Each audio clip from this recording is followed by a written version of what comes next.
सगळ्यांचं माझ्या यूट्यूब चॅनलमध्ये स्वागत आहे. आणि तुम्हाला व्हिडिओमध्ये दिसत असेल सुपाऱ्या. तर ह्या सुपाऱ्या अशा का दिसत आहेत किंवा अशा का माळीमध्ये अशा केल्यात. तर सो बेसिकली कसं असतं, आता पावसाचा सीझन चालू झाला आहे आणि ज्यांच्या कोणत्या सुपाऱ्यांच्या बागा असतील, सो आमच्या पण सुपाऱ्यांच्या बागा आहेत.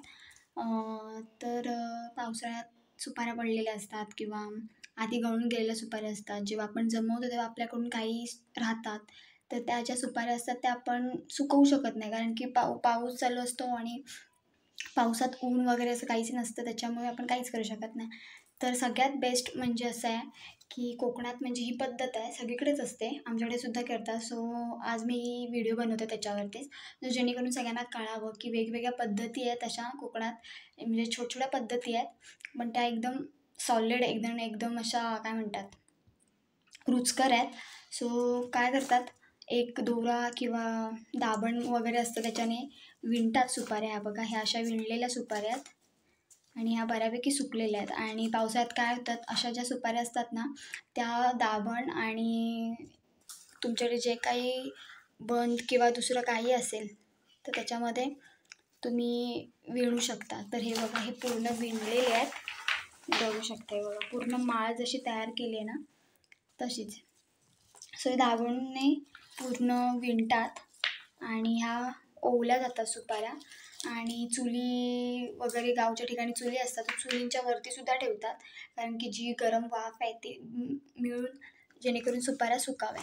सो कोकणात अशी ही पद्धत आहे की पावसाच्या ह्याच्यामध्ये सुद्धा सुपाऱ्या चांगल्या सुकल्या जातात.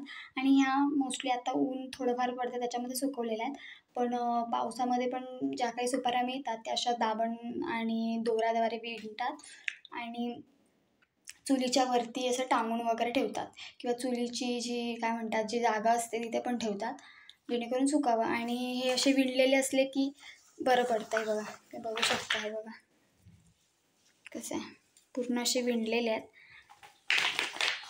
तर तुम्हाला जेवढी मोठी पाहिजे असेल तेवढी करू शकता. बघा, पूर्ण अशी ओवलेली आहे. सो अशी एक ट्रिक आहे जे आपण करू शकता, तुम्ही पण करू शकता, असं काय नाही. सुपाऱ्या वगैरे अशा सुकवल्या जातात या ट्रिकद्वारे, अशी माळ करून.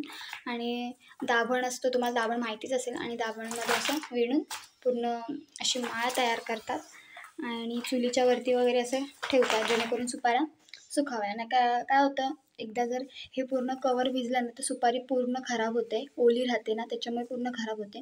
तर ही ट्रिक आहे कोकणातली. सो आम्ही आमच्या घरी करतो, बाग आहे सुपारीची. सो अशी ही ट्रिक करतो. सो ह्या आता कसं थोडा ऊन पडला आहे, सो उन्हामध्ये सुकल्या, ह्या पाहिजे तशा सुकल्या नाही आहेत. हे अजून ऊन जर आता चांगलं पडलंच 1-2 दिवसात तर चांगला सुकते. सो हे बघा, पूर्ण असे शेवटी पूर्ण बांधून घेऊन अशी गाठ मारायची. फायनली आपली हे बघा पूर्ण रेडी सुपारी. सो व्हिडिओ आवडला तर नक्की लाईक करा, शेअर करा. सो अशा कोकणात छोट्या ट्रिक्स आहेत ज्याच्यातून आपण काही ज्या गोष्टी असतील अशक्य असतील त्या आपण शक्य करू शकतो. तर असंच आहे सुपाऱ्यांच्या बाबतीतसुद्धा. सो आता पावसाळा सुरू होतो आहे आणि बागेत सुपाऱ्या वगैरे पडलेल्या असतातच, तर त्या भेटल्यावर आपण कशा सुकवणार, काय सुकवणार. तर ही ट्रिक आहे, तुम्ही दाभणमध्ये सर्व होऊ शकता.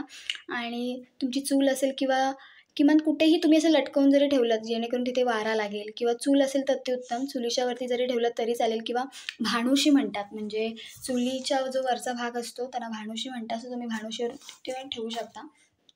तर हा एक प्रकार आहे आणि ह्या कोकणात ही ट्रिक केली जाते आणि आम्ही सुद्धा करतो आहे बघा दरवर्षी. सो व्हिडिओ आवडला तर नक्की लाईक करा, शेअर करा आणि छान छान कमेंट्स करा. सो आपण आता इथे थांबतो आहे आणि आपण असं नवीन एक व्हिडिओ घेऊन परत भेटू. तोपर्यंत बाय बाय, सगळ्यांनी काळजी घ्या. Bye bye.